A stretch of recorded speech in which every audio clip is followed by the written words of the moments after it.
экономического развития республики до 2030 года. И здесь ваша роль, ваша миссия, специалистов, она первична.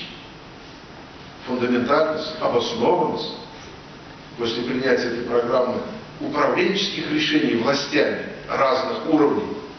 Это очень ответственное дело. Зная, что у нас впереди непростой 15-й и другие годы, значит, по известным обстоятельствам, мы работаем над 30-м годом, и такие приоритеты, ну как вам сейчас принято говорить, дорожные карты, что ли? Дорожные карты разрабатываем для того, чтобы мы не потеряли, значит, в этих условиях свою конкурентоспособность и тех целей, которые стратегически ставим перед собой. Научная общественность, прежде всего, знать должна о них. Она должна критично и, как сказать, заинтересованно внести свои предложения.